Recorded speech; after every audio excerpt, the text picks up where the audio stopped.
The Benjamin Dixon Show is only possible with listener support. Go to www.thebenjamindixonshow.com to register for our blog and join the Progressive Army. And now, ladies and gentlemen, we are now about to witness the truth. It's the Benjamin Dixon Show. Yes, it is. It is the Benjamin Dixon Show. Thank you for becoming, I don't know what's going on. My brain just shut down. Not thank you for becoming, but thank you for joining us. And I'd like to thank some patrons, some new patrons, for becoming patrons. I've merged 3 sentences in one, apparently. But welcome to the Benjamin Dixon Show. I am, of course, your host, Benjamin Dixon. It is Thursday, October 27th, 2016. I am a little frustrated tonight. I have to admit that I was taken aback by this decision on the Bundy clan. I definitely was taken aback by that.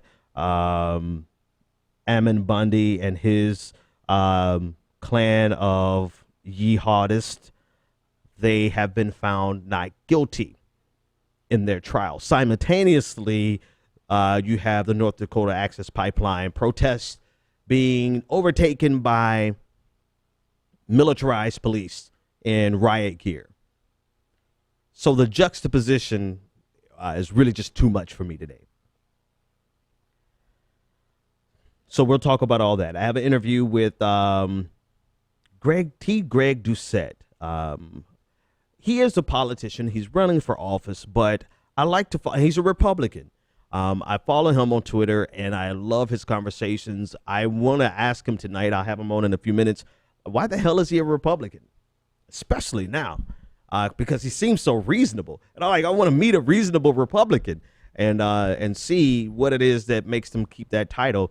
Not that titles even matter anymore, man, because, so we'll talk a little bit about that and about his campaign. He'll be joining me in about 10 to 15 minutes. So again, thank you for joining us. I want to thank my newest patrons. We couldn't do this without you. Kristen, thank you so much for becoming a patron. Jeff, thanks so much for becoming a patron. Jason, thank you so much for becoming a patron. You've made this possible, and you have access to the bonus show. I do a bonus show as often as I can. I try to at least give you 1 or 2 bonus shows in the weeknights and then a bonus show on Friday. And whenever I fall short, I'm always sure to go back and make it up because I want to make sure that I give all of our patrons as much extra content as I possibly can because we can't do it without you. And we just let our hair down, as much hair as I have left. I just let it down and talk about anything and everything. I either finish the news stories of the day or I'll talk about Monday or Tuesday, was it? Tuesday, I talked about 2 of the most embarrassing moments that happened to me in a single day. So it really varies, and we really have a good time and a lot of good conversations. So you could become a part of the patron family and get access to all the bonus content. All right. I don't know where to start because there's a lot happening that is vexing and very disturbing. So I'm going to start with the one, I guess, that is pissing me off the most, and that is the federal wildlife, the Ammon Bundy crew. They have 7 members of a group that took over the refuge in Oregon. They have been found not guilty of conspiracy and possession of firearms. I mean, honestly, the juxtaposition is too much.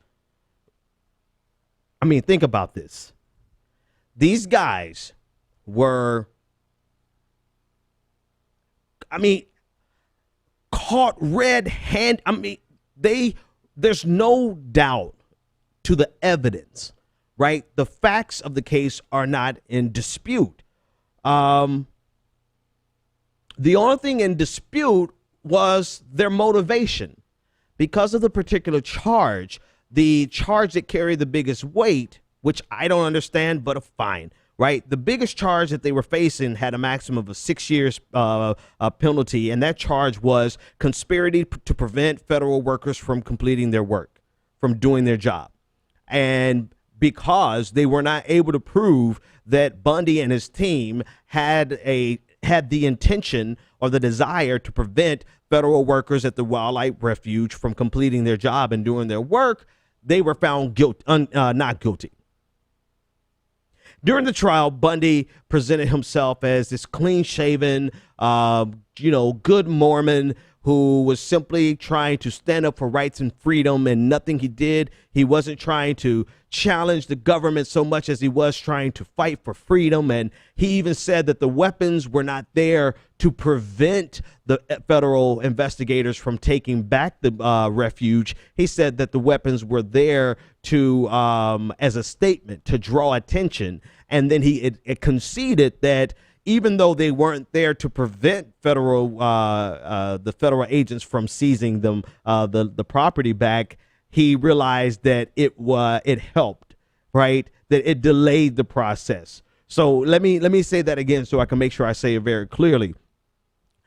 He said that the weapons were not there to stop federal agents, but he knew that the weapons would slow federal agents down. This is from his mouth. Now let's transition here. Let's play what if, right? Had these people? No, we don't even have to play what if. Right now, we have protesters protesting against a pipeline, protesting to protect their sacred lands, being bombarded by militarized police. Hell, you had charges brought up against Amy Goodman just for reporting on what happened. And here we have Ammon Bundy and his six other, jihadists, ISIS, vanilla ISIS, they are there. They are guilty. They have there's no way that you can look at the situation that happened in Oregon at the beginning of this year for over 24 days, almost a full month.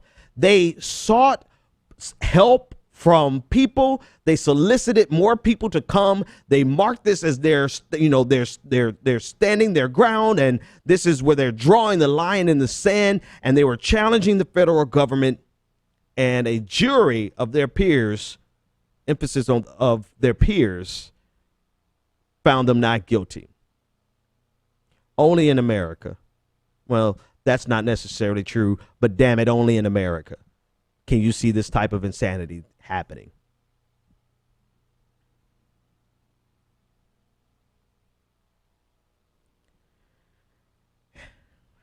I'm sorry, it lasted for 6 weeks. What do you think about? What do you even say to that? It is obscene. It is absurd. It is white privilege at its best, because had these people been any other color, any other religion, they sure as hell would be found guilty if they even got out of the refuge alive. There was even a shootout where one of their members was killed. But these guys, I'm telling you, man, this is the clearest juxtaposition, side by side, on the same day that you have the various tribes that are represented in the protests at the North Dakota Access Pipeline are being accosted by police and have been accosted by police.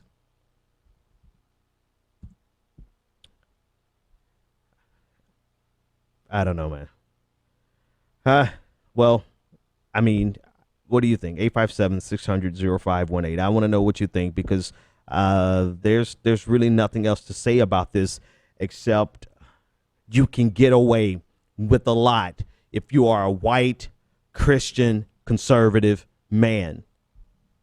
Specifically, white, Christian, conservative men can get away with so much in America. That's because America was actually built for them. So much so, I don't know if you recall, but I recall vividly Bill O'Reilly in a conversation with Senator John McCain back in 2008 when he was running against Senator Obama. Bill O'Reilly was infuriated because what he believed to be a conspiracy to take power away from white Christian men. And he said this expressly. I have the clip somewhere. You can find it on YouTube. I've played it 100 dozen times. I haven't played it recently, but you can see the frustration in his eyes and in his voice when he said that America was run by white Christian men. And to see that changing has been one of the most difficult things for white Christian men to endure. And the reason I'm saying it like this is because had any of those factors been different, had they been any other race, any other religion, they would have been found guilty. They would not have even made it out of the. Imagine a gang of 7 black guys.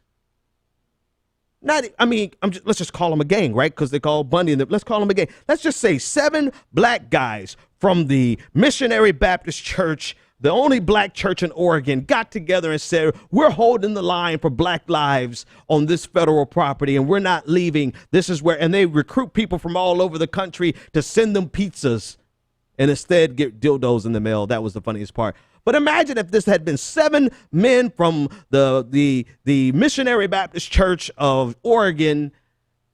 Do you think they would have gotten out alive?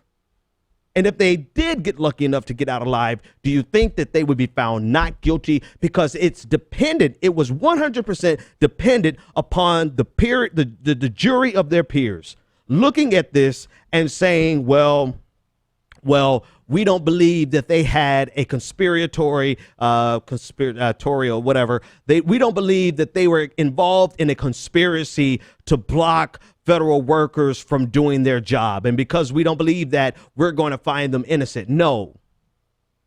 They would have looked at those men, those black men, and said, oh, they're guilty. I don't know what they're guilty of, but damn it, they're guilty of something.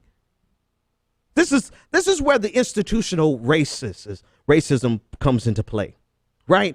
Because it didn't involve any black people, but it shows you the power of being white in America, right? This is not your standard accepted form of racism where you say, oh, it was a black guy who was accosted by a white guy, so it's racist, or it's a white guy who called a black person the N-word, so it's racism. No, this is institutionalized racism. This is institutionalized white supremacy. This is how you get away with this. The way you get away with this is because there's no way in hell they could have gotten 12 people together from Oregon to look at 7 people from Oregon who look just like them, who go to their churches, who are talking about freedom and talking about America and talking about all the good things that they're fighting for. This blankety blank had the nerve to even compare himself to Dr. King. So there's no way in the world you could have gotten a guilty verdict for these 7 people in this type of scenario, talking about they're fighting against the federal government for their freedoms. But had you just changed one factor, and that would have been their race, totally different outcome. Because automatically, instantly, the jury of the peers would not have a connection with these people. The jury of the peers would have sent generations of biases, implicit biases against the people that they see who are on trial. And when it comes down to a judgment call and saying, do I think that they intended to inhibit the workers, the federal agents, the work of the federal workers, right? Or do we think that they were just there and the workers were inadvertently prohibited from working? Because that's what the story turned on, right? Easily. It's just they don't have any connection. It's like the jury of your peers is one of the best things we have, and it's also one of the worst things we have, because you're not really my peer if you have nothing in common with me. You're not my peer if you look at me and you see a foreigner, or you see someone that's strange, or you see a life that you cannot identify with.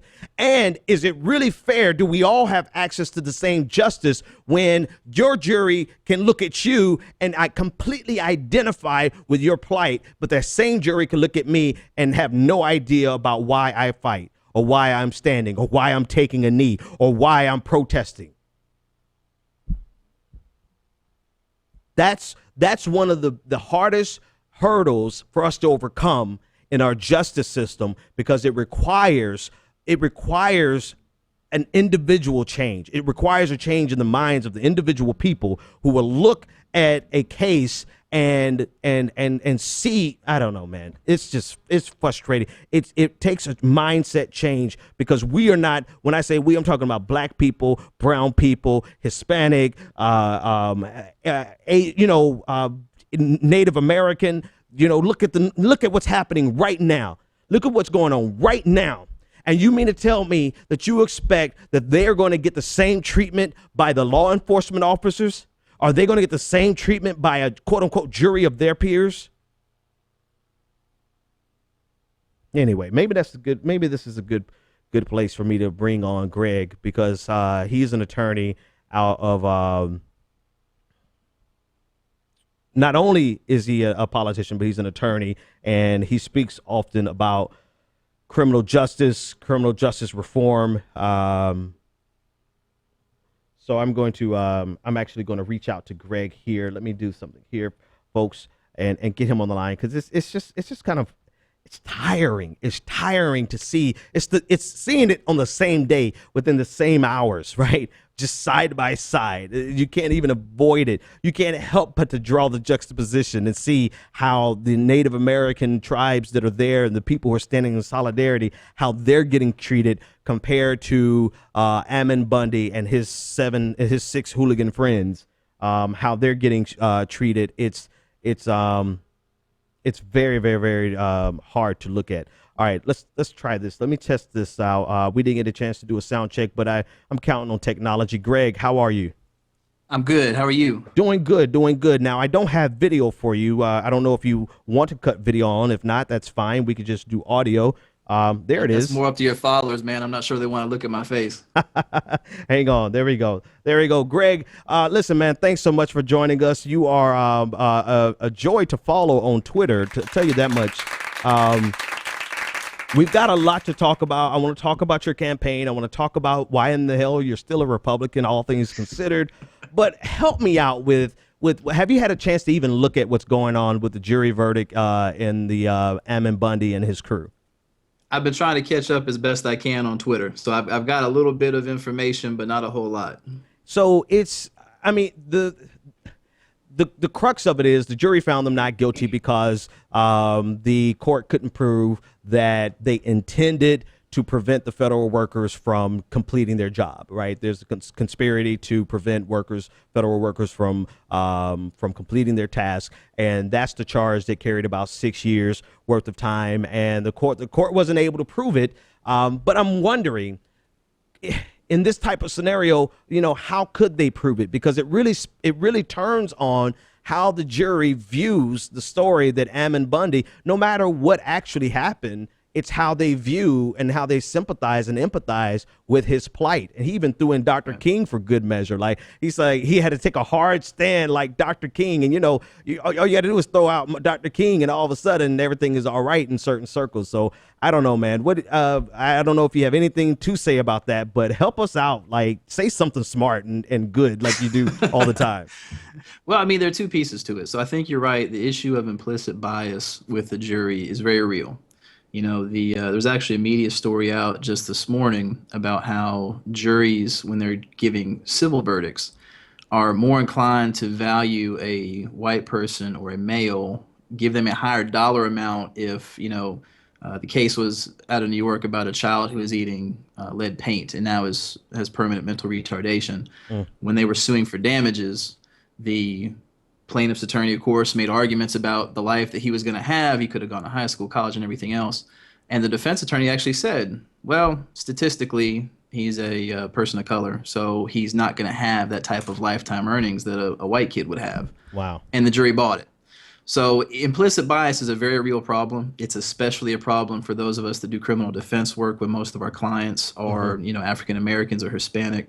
But at the same time, you've also got to look at the prosecution and what they decide to charge. Yeah. If you look at the firearms charges, the particular portion of the United States Code that they were looking at has two different prongs to it.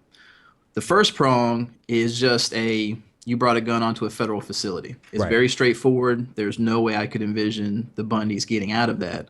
But it's only a 1-year prison term. The second prong can give you up to 5 years, but the state has to prove you intended to use the gun as part of the eventual crime. So that's why you saw during the trial Bundy's attorney saying, oh, this was just civil disobedience, nothing else. They're trying to cue up the argument that, yeah, they brought guns onto the facility, but they didn't intend to use the guns as part of the crime. If they can stop that piece of it, negate the intent piece, then that part, the not guilty verdict, isn't surprising.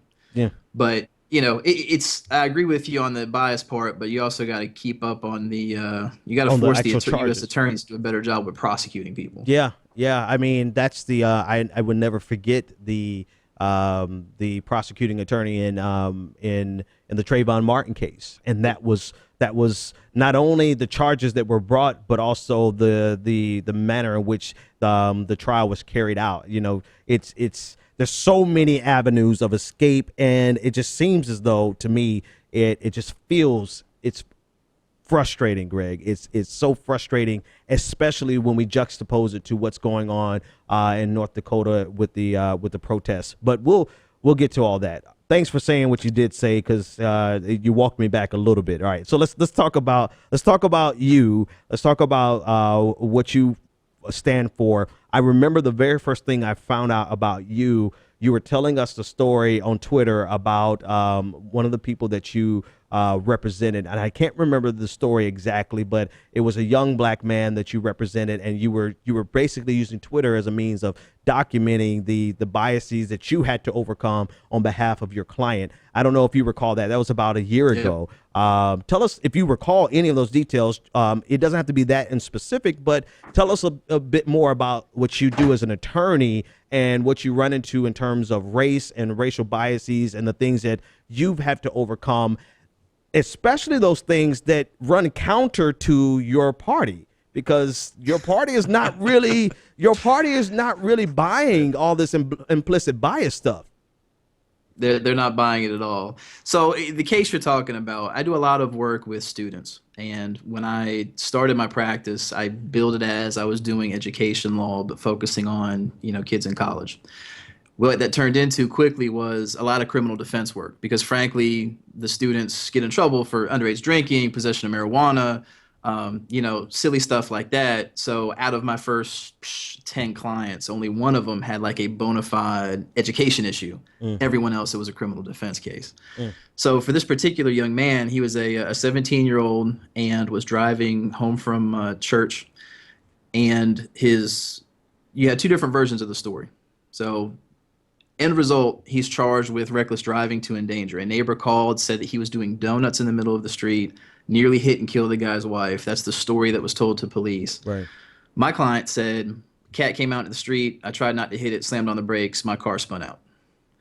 His mother, after the officer gave him the citation, came to his house, said, I don't believe you. I should take you to jail right now, blah, blah, blah. Officer that was actually involved in an officer-involved shooting, we found out, by the way, just a few years ago. The mom was very put off by the officer's interaction, went to the location of where this had supposedly happened and started taking pictures. Called me a couple days later. They came in, and it started out me getting the story from him. All right, I have to send mom out of the room to talk about attorney-client privilege and everything else. And one of the things that was weird for me was that when he was explaining the story, he started crying in my office. And I get it, some people can do the crocodile tears, but in what I do, the number of, black males in particular that I've seen, it's very unusual to have them shed a tear about something. You know what I mean? So that was already kind of whoa, there's more to this than seems. Right. Got the mother's pictures next. You know, those of you that have an iPhone, if you've got location services turned on, that's going to be geotagged with the latitude and longitude, and it's going to have metadata on the time the picture was taken. So I looked at the pictures. The pictures didn't show donuts. I then went to the actual location from the geotag, took out a tape measure and measured the width of the street. And if you looked at the width of the street and the length of the car, it wasn't actually physically possible for him to have been doing donuts. Right. So we went to court, and the DA agreed to dismiss the case. You know, I showed him the pictures, showed him the math. It didn't take long. You know, I showed him what was up. He dismissed the case and moved on. And it really didn't dawn on me that in the officer's report, in his little citation where he explained what happened, he had actually written that he investigated and saw clear 360-degree skid marks on the street. Now, you know, we all made it to high school at some point. 360 degrees is a circle. It was obvious from the pictures and the actual width of the street and the car that just wasn't a possibility. Wow. You know, so when I left the courthouse, I posted on Facebook, hey, I got a dismissal. Was super happy about it. As I'm heading to lunch, it dawned on me, holy cow, this officer just put something that was completely BS in his citation.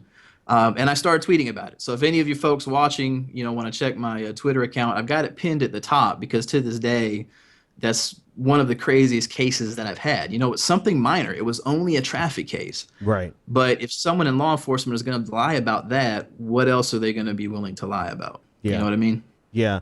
Yeah. That's the that's where I first found out about you, and your passion rang through in your tweets, and it's done so ever since. I loved hearing your takes from a legal perspective. So let's talk about the fact that you're running for office, and you're running for office as a Republican, but you on your timeline, you are a never Trump Republican. It's funny that you're a never Trump Republican because most of my audience is a never Hillary Democrat. So, I mean, you don't have to tell us who you're going to vote for, but like, what are you going to do, man? Like, you know, you're stuck between a rock and a worse place. Like, tell us about this experience you have in this party being sufficiently woke, realizing that there's some stuff going on that black people have been complaining about, that you see is real, and you're dead smack in a party that is in North Carolina at that, right, that doesn't believe it. Like, how does that work for you?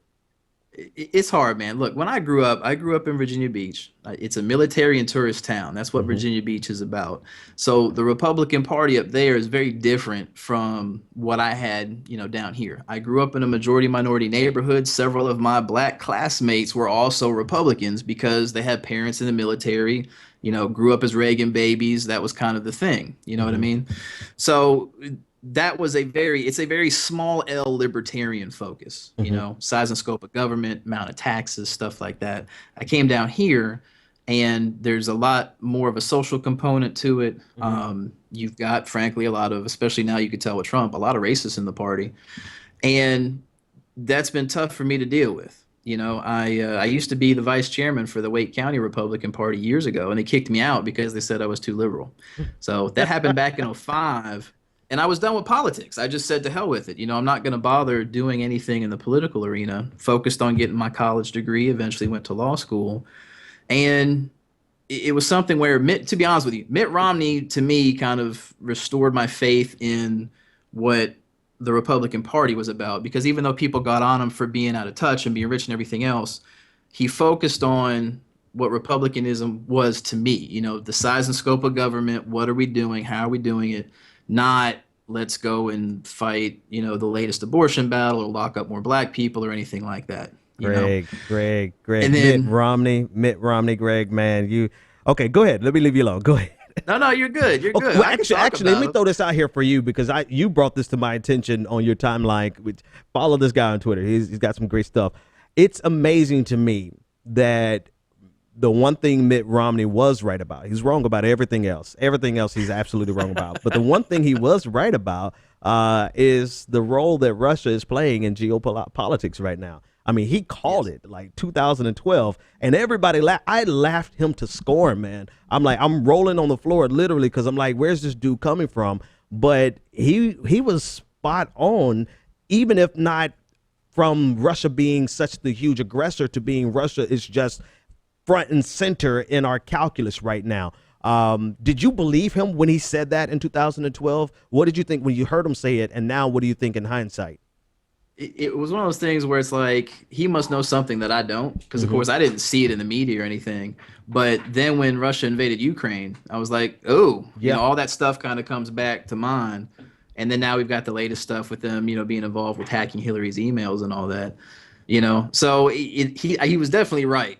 You know, but at the time, I was kind of giving him a whole, you know, maybe he's getting something in the foreign intelligence briefings they give presidential candidates that I'm not privy to. You know what I mean? I know. I was joking with my dude Michael Brooks from the Majority Report. I'm like, he must. It could be that the Mormon Church has the best intelligence agency in the world, and we just don't know about it. I'm going to stand by that because that's a much more amazing and funny story. Let's talk about you as a Mormon mafia, man. Man, there's something. They know what they're doing because he was spot on with that.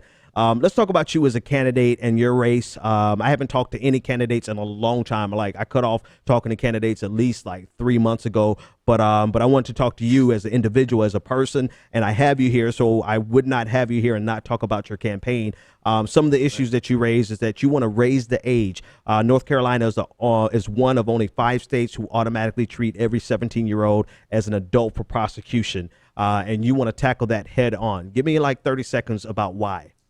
Well, I'm going to say, not only that, we're the only state that treats all 16-year-olds as adults, too. Wow. You know, the fact is we're wrecking kids' lives with criminal charges. If you're in a class and you got your cell phone out, teacher tells you to put it away and you don't go to detention anymore. They call a student resource officer, an SRO, who is a sworn policeman, and you get an adult disorderly conduct charge. You end up in the same courtroom with the drug dealers and everything else. Wow. So it's really, the school to prison pipeline here is real, and it's terrible, and it's documented, and I can go on all day about it. You also say, and oh, well, we'll talk about that in a second, because you let me read some of your positions, and I was floored by the fact that you pay attention to the issues that disproportionately hit African Americans. But not only that you paid attention, but you were striking it at the core. It's one thing to talk about it, but you were striking at the very issues that could reverse some of the the school to prison pipeline. The second one here that I want to talk about is decriminalization of marijuana, talking about the amount of money that the government spends, but also the disproportionate effect that it has on minorities. Talk about that for me. So, I mean, it's something where the government is using that charge to raise money. You know, you look at the top 15 charges that North Carolina issued in last year, all right? Out of your top 10, 8 of them are traffic tickets, because that's easy money for everybody. Number 8 is possession of drug paraphernalia. Number 14 is possession of less than half an ounce of marijuana. We bring in roughly $8 to $10 million a year, depending on the volume, just from those cases, because by getting charged, even if you ultimately get it dismissed, you're going to pay $180 in court costs as part of a deferred prosecution agreement where they'll dismiss it at the end. You're going to pay a $250 fee to go take your drug classes. And that's money all flowing to the government. It's outrageous. So what's happened is they want to do government on the cheap. They don't want to do it through taxes. They want to do it through court costs, because the assumption is if you're charged, you're guilty. That's what the public tends to believe. Yeah. So they'll stop unless you're people. Ammon Bundy and his crew, but go ahead. Well, you know, to be honest with you, a lot of people that thought just by him getting charged, he was guilty too. But especially if you're black or brown, that's absolutely true. You know, the presumption is that the police officers would only charge you if they actually had evidence of a crime. So a lot of times what will happen, especially here in Durham, is that when someone is pulled over for a traffic stop, a huge amount of the time the officer will walk up, the window is rolled down, and he'll go, based on my training and experience, it smells like you've had weed in the car. Would you mind if I searched? Right. And they'll end up searching the car. Sometimes they'll find something, sometimes they'll don't. But what really blows my mind is that if your followers go to a website, it's called opendatapolicingnc.com. We have compiled roughly 10 years worth of traffic data. And by we, I mean the people that run the site. I don't have any affiliation with it. But they've compiled every single traffic stop from the past 10 years. The officer, the race of the driver, whether or not there was a search, whether or not that search was by consent or by probable cause. And what you see is that people of color are disproportionately targeted for stops and for searches, even though the likelihood of actually finding something illegal is no different between the races. Yeah. So it's just something that the police are trained to do. It got so bad in Durham that the Durham City Council just 2 years ago adopted a policy where when police do a consent search, the driver has to actually sign a form giving consent. Because what happened is officers were lying about whether or not consent was given, and you'd have defendants come into court with cell phone video or whatever else proving that they had not consented to the search. So it's bad. And the reason why it is so bad is because they're using it to raise revenue. That is part of the government's priority, is bringing in money through these tickets. Wow. The other thing that you're addressing is body cameras for police with presumptive access. The use of dash cams is this is from your site. You said the use of dash cams fundamentally changed how police conducted traffic stops, and you want them to keep these videos. I'm sorry. You brought up the fact that the bill was passed in June, and I spoke about that bill that basically took it out of the public domain. It's not something that can be accessed through a freedom of information request in North Carolina anymore. And you want to attack that head on. Tell us about that. Yeah, so what happened was at the end of June, it used to be that dash cams were considered public records.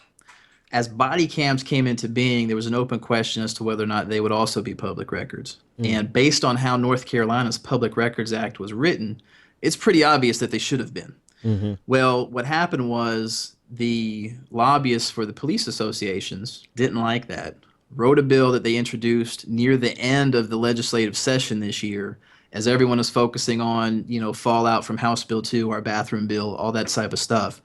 And it passed overwhelmingly. Republicans and Democrats both voted in favor of it, where body cams and dash cams and all other police video, doesn't matter what it is, that has all now been removed from the Public Records Act. They have also created this new court process where it's very messy, it's very expensive, and the way they've written the rules of law, there's no way to really get the video anymore. What happens is you have to ask the police to give it to you. They're going to tell you no, and you appeal.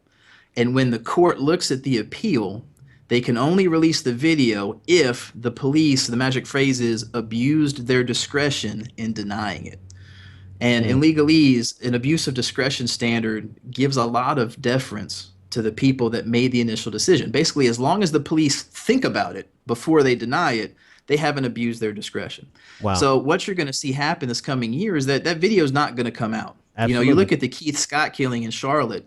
Technically, the Charlotte police violated that law to release the full tapes.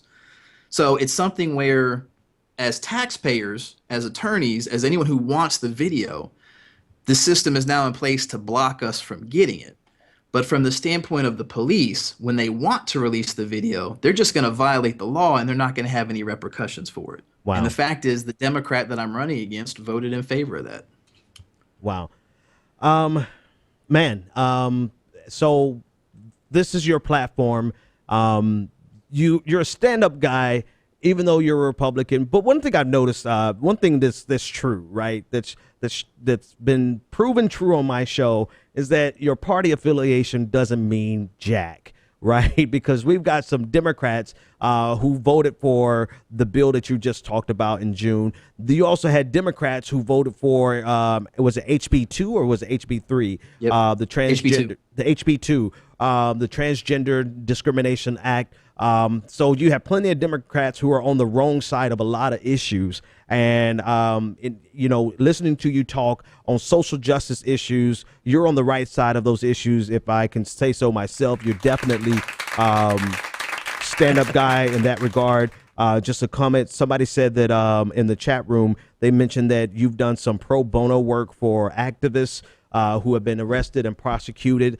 So your reputation precedes you. I'm pretty sure if we start talking about economics, we're going to find something that we're going to disagree on and run each other off the camera. But that's not what I want to do tonight. Greg, thanks so much for joining me, man. I want you to get the last word. Tell my audience anything that you want them to know and tell them how they can get up with you.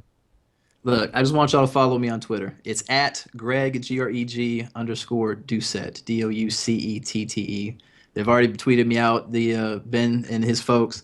So I just appreciate y'all having me on. You know, when I filed, I made a commitment that I was going to reach out to people that aren't part of the Republican base, because you can't grow a church if you're already, only preaching to the converted. Hey, So, well, if we agree on criminal justice, that's a start. That's a Let's start. have a drink and work from there. That's a start. We can have a drink and work from there. And I, I tell you what, after about the fourth scotch, even though I don't drink anymore, that's when we'll start talking about economics. And I promise you, we won't be friends anymore. But until that point, man, you got my support. I like what you're doing. Folks, go to Twitter and follow him. Listen to what he has to say on social justice and just completely ignore anything he says about Mitt Romney and Republicans and economics. Hey, man, it's been a pleasure. Thanks so much for joining me. I appreciate it, brother. Thank you. Take care. 857-600-0518 if you want to join the conversation. Everybody, hey, Greg's a great dude, man. I've been following him for a year. I just went back in our Twitter messages. I first asked Greg to be on the show back in February, Greg. I should have. This is October. It's been almost a whole year, but it's a pleasure having you on, guys. Go listen to him and follow him and check him out. All right, let's talk about I want to talk about the North Dakota access pipeline, what's going on, but I do have some callers who have been waiting so patiently to get on, so it would be, I'm a better host than that. Caller, you're live in the air. What's your name, comment, and or question? Hey, Ben, how's it going? It's going great, man. You're live. What's on your mind? So this is Brandon. I follow you on Facebook or on Twitter. I'm Bruce Balls of Fire on Twitter. Oh, yeah. What's happening, man? So this whole, I remember thinking when I started following this whole Dakota access pipeline protests and the people that were trying to protect the water, I remember thinking about the Oregon standoff. And Yep. one of the things that I think is not necessarily being thought about or addressed yet is the difference between, they were taking over this bird sanctuary, and people kind of, they were armed, but people kind of found it ridiculous. Like, you're taking over this bird sanctuary, what are you doing? Yeah. But here, these Native Americans who are unarmed are, trying to stop an oil pipeline, and there's this huge armed resistance of a police force. And the contrast between those two, I think, not only is there this racial implication, but there's also this issue regarding the revenue source. Oh, yeah.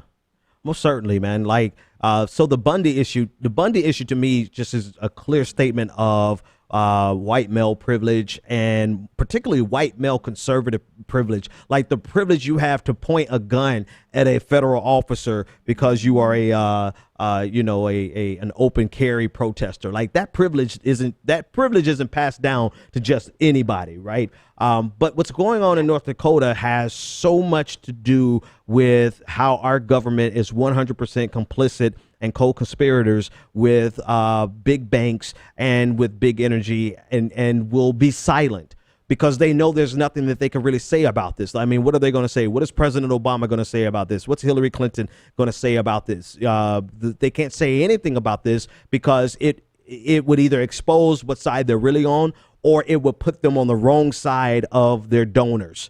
And that's really what this is. This is what it's about, right? You see the force that they will bring in to protect corporate interests. Like, they are leveraging government power, government strength, government arms to protect corporate interests. Now, this is something that we do globally all the time. This is the expansion of empire abroad so that our companies can go overseas and be safe overseas, right? But we see it inside the United States. The moment we decide to stand up against corporate interest, against a pipeline that is violating sacred lands, you see them come down like a hammer to shut it down, to crush it, and to literally sick dogs on them. It's obscene, it's absurd, and it's just it's sad. It's really sad, a sad state of affairs. Brandon, I want you to get one more word on that, but I've been checking out your videos. You're starting to do some videos on YouTube also. Is that correct? Yeah, they're extremely amateur right now, but in my spare time, I'm trying to get some videos together. Yeah, but I've heard a couple of them, man. You got some good stuff to say, so I appreciate you calling in and sharing some of that, and bringing the attention to that angle, because it's definitely something that we have to address, and I'm getting ready to address now. So thanks for the call, man. So North Dakota, we've been covering it. And I wish I had the right pictures. I don't have the pictures that I want for you to see the number of police officers that are there. It is ridiculous. It is. Sean King tweeted it out earlier today. It looks like Ferguson all over again. It's the militarization. It's the riot police. It's the armored vehicles. They're all coming to shut down about 250 protesters who are there fighting for their sacred lands. And then the people who are standing in solidarity with them. So at least 16 protesters have been arrested as of 4:30 p.m. Eastern Standard Time. I don't know what the number of who have been arrested yet, but the protesters were ousted from the camp. They were pepper sprayed.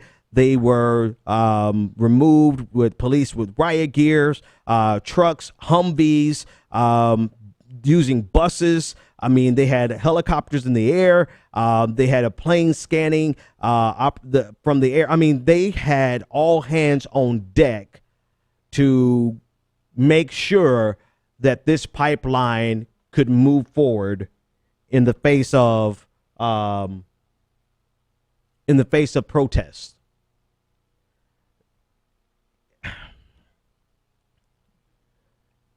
And you have silence. You have silence from Barack Obama. You have silence from, and actually Hillary Clinton should have been silent. Let me read her this ridiculous statement that she sent out today. It would have been better for her to just be silent, because sometimes when you try to triangulate, you end up messing things up even more than if you had just been quiet. So she released it. I have it on my phone here. I want to pull it up because it's well, you know what? I'm sorry. Let me not act shocked, because this is exactly what you would expect from Hillary Clinton. It doesn't change the fact that it's disgusting, but it's exactly what you would expect from Hillary Clinton. All right, so this is a statement from Hillary Clinton on the Dakota Access Pipeline. She said, "We received a letter today from representatives of the tribes protesting the construction of the Dakota Access Pipeline. From the beginning of this campaign, Secretary Clinton has been clear that she thinks all voices should be heard and all views considered in federal infrastructure projects. Now, all of the parties involved, including the federal government, the pipeline company, and the contractors, the state of North Dakota, and the tribes need to find a path forward that serves the broadest public interest. As that happens, it's important that the ground in North Dakota, everyone respects demonstrators' rights to protest peacefully." And just as I said that, someone calls in. Rights to protest peacefully and workers' rights to do their jobs safely. As that happens, I'm going to read the last sentence again. As that happens, it's important that on the ground in North Dakota, everyone respects demonstrators' rights to protest peacefully and workers' rights to do their jobs safely. So it's it's nothing. That statement is nothing. It's a triangulation statement. It's a statement where she's trying to make sure everybody gets a little bit of attention, but nobody gets a solution. That's the triangulation of a politician. And because the pressure was on, she had to say something. Hillary had to say something, but what she ended up saying is nothing. It's empty. It's vapor. It's just useless for anything, especially for something happening like what's going down now, the crackdown that's going down now. One step further back from what's happening is this conversation about sacred land and private property and corporate interest, and the competition between corporate interests that are now steamrolling over sacred lands. And one step further back from that really is a conversation about, man, I'm about to, oh God, why am I going there? Why am I going here? Really just the fact that, you know what? No, I'm going to pull myself out of that because it's really, no, I'm not. I guess I'm going headlong into it. Here you go.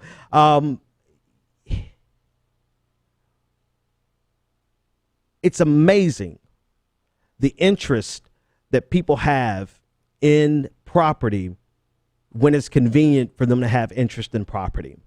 And if you've been following the story, you know what I'm talking about.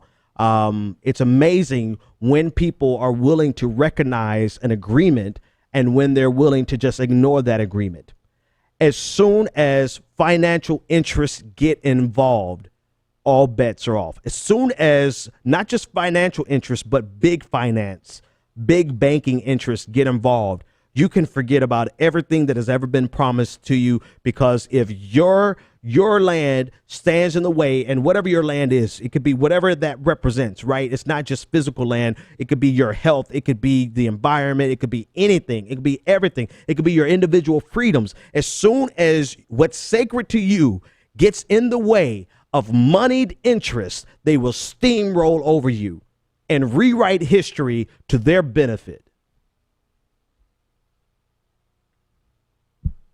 So it begs the question in my mind, what is ownership anyway? This is what I was trying to avoid. But what is ownership when it's so easily ignored based on the whims of moneyed interest? All right, let me stop before I pull out the 10-step solution. Anyway, I don't agree with all 10 steps, but there is a anyway. Caller, you're live on the air. What's your name, comment, and/or question? Yeah, okay, caller, you're live on the air. What's your name, comment? All right, we'll get the next caller. Caller, you are live on the air, 917. What's your name, comment, and/or question?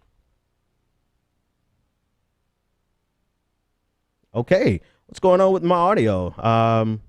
I have you here, 917. Are you there? All right. Well, while the phones figure out what it wants to do, let's go to the next story.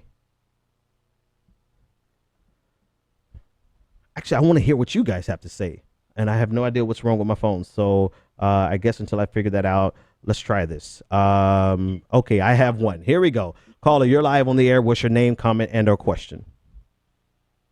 Ben, can you hear me? I can hear you fine. So it wasn't Hello. me. It wasn't me. It was them. What's on your mind?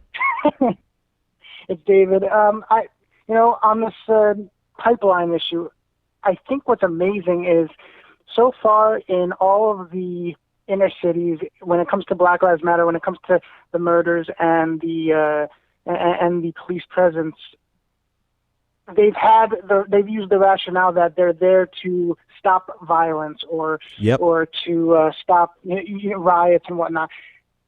To my knowledge, and I could be wrong, but to my knowledge, I have not heard about any violence on the part of the protesters at the pipeline site. So the fact that they're lining up in all of this military gear, Mm-hmm. in using the mindset of we need to avoid any violence when there hasn't been any, it's, if anything, they're provoking, they're egging on, and it's yeah, I mean, you're absolutely right. You're absolutely right on that. But I want to add a caveat to that. We've seen that even in Ferguson, what started off as peaceful was provoked, right? Like the police officers coming down in Humvees down the street. That is going to incite violence. Now, don't get me wrong. In almost every protest, you have insurrectionists who want to capitalize on the moment. We saw this in Philly. We saw this at the DNC protest. You had thousands of peaceful people, and then you had a handful, maybe 10 people who were insurrectionists who wanted to start fights, literal fights with the police. So I'm not negating that possibility, but far more than often than anything else, police officers overbearing and disproportionate force on peaceful protesters absolutely incites a level of violence, and it that would not exist had not the police officers been there from the beginning. Yeah, it just astonishes me that and it shouldn't at this point, right? But it's just like mind-blowing that they're there and with really no defense for being there, no real reason, and they have the gall to do it. That, to me, that's what just, it's like, who the fuck are you? Well, I mean, they Besides have the police. yeah. I mean, yeah. Besides that, thanks for the call, David. They have the tension is the tension really is between private property ownership, land that existed before America even recognized private property ownership, and our treaty with the nations. It has everything. There are some things that make this a complex. I don't want to say complicated, but it is a complex situation. But the police officers aren't there to address that, right? The media is not here to even unpack that. All we're getting is the crackdown of the police on behalf of the moneyed interest. That's it. That's all we have, right?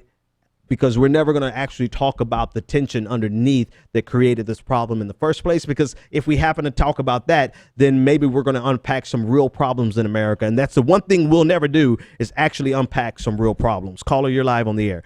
What's your name, comment, and/or question? Okay, so hello? Oh, there you go. I've got you now. What's on your mind? Hi. Yes, this is Wendy. How are you? I'm doing great. How are you? Good, thanks. One of the things I just wanted to call and speak on really briefly is obviously, Clinton she said something, but she can't really say that much because of the moneyed interest and the banking interest behind the pipeline. Yep. But I think one thing that's particularly nefarious in this case about all the triangulation that you see in the letter that she ironically had one of her staffers released. By the way, the staffer has an indigenous name. She's of Hispanic descent, but she has an indigenous Latin American name. That aside, it's pretty interesting to me that there's been no reference whatsoever made by her or her team about the abuses that are happening specifically and disproportionately towards indigenous women at the Dakota Access Pipeline. One of the reports that have been coming out, or multiple reports actually coming out, has been saying that the women have been strip searched and jailed without any clothing whatsoever. And I was just thinking to myself, after reading what she released today about the pipeline, she kind of had this, you got to hear both sides. But I was just like, can you imagine that in light of everything that Trump has been accused of in terms of sexual assault and sexual harassment of women, if we sat and said, you got to hear both sides? Like, how would her campaign take that, considering that women are at the center and women in particular are being exposed to these abuses? I hear what you're saying. We don't hear that kind of language at all when we're talking about, what's important for her campaign. But these women apparently don't count as women, so we shouldn't include them in this language when we talk about assault and harassment. That's actually a very poignant observation that the triangulation erases. Right. It's saying not only erases, but it's saying, well, wait a minute, hold on. Let's hear somebody else's side of the argument, which if we had applied that same principle to Donald Trump, I think the collective brains of Democrats across the world would have exploded. So good. Great observation. Thanks for that call. 857-600-0518 if you want to join the conversation. And so it's the two of those things combined, man, that threw me for a loop. Right. The Ammon Bundy being found not guilty, dead smack in the face of these protesters just being cracked down on. I mean, like the hammer is being brought down on them as we speak. It is disturbing. It is a disturbing reminder. It's a disturbing reminder of what America is really about. And it can't get any clearer than that. I didn't realize it was this late. I have like 3 more stories. I want to talk about the international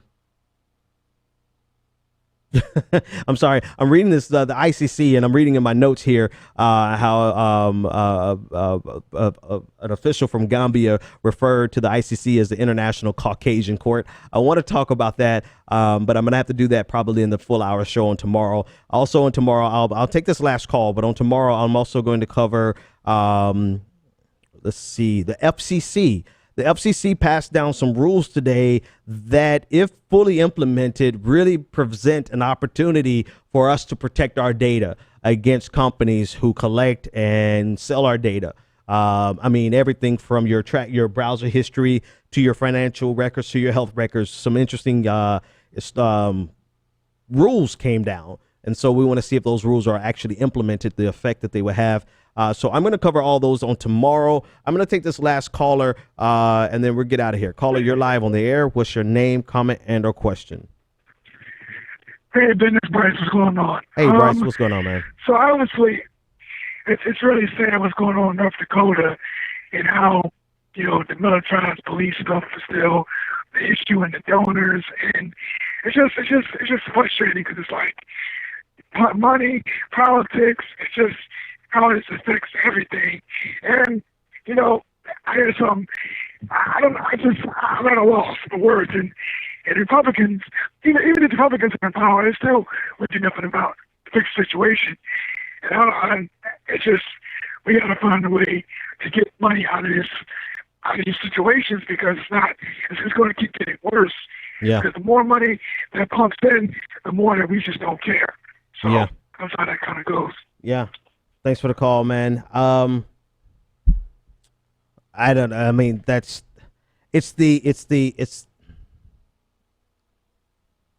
we've got some unresolved issues, right? I'm gonna try to describe the world in a few minutes and then get out of here, right? We have some unresolved issues. We have an economic paradigm that actually has, like, based on the data, it's done more in the time that we've implemented than any other paradigm previous, right? So it has some tremendous successes. It has a great way of organizing for wealth creation.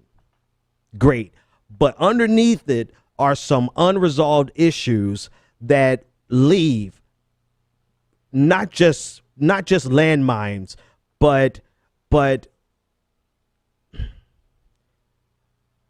leaves so many unresolved issues, unresolved tensions, fights that are explosive.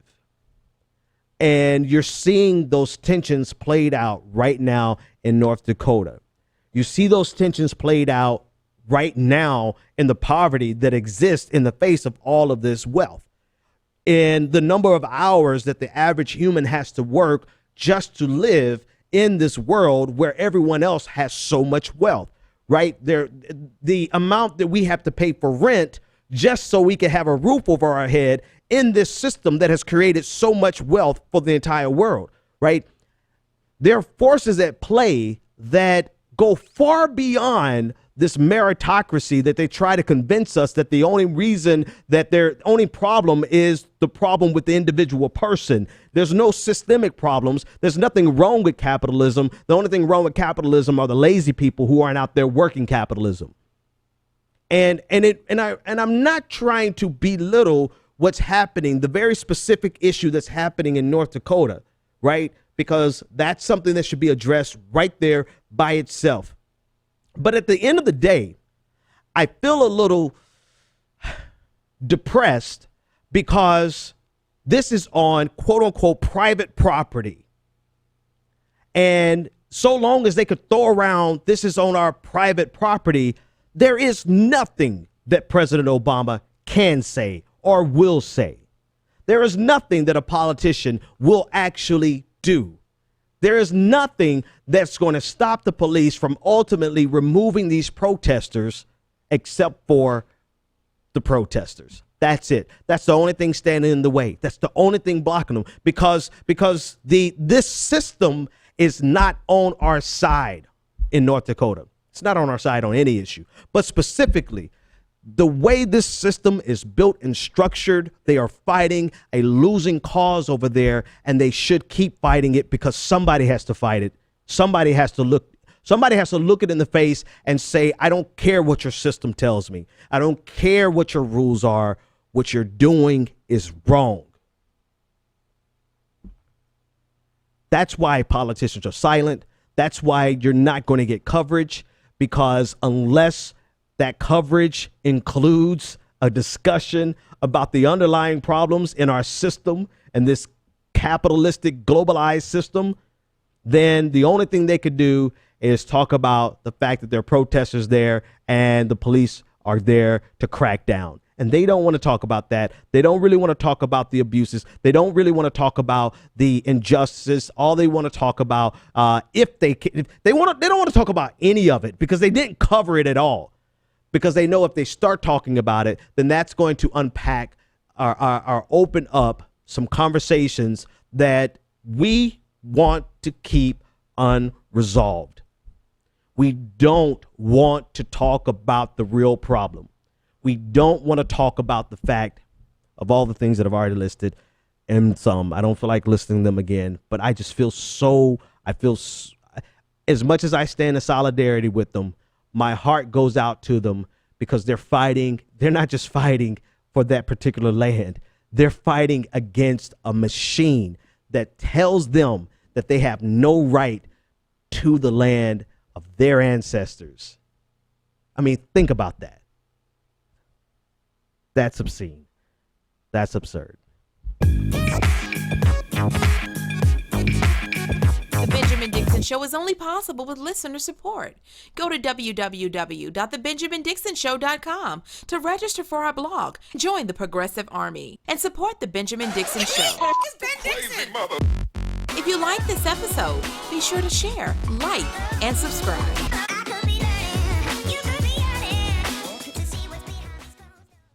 Consider becoming a Patreon.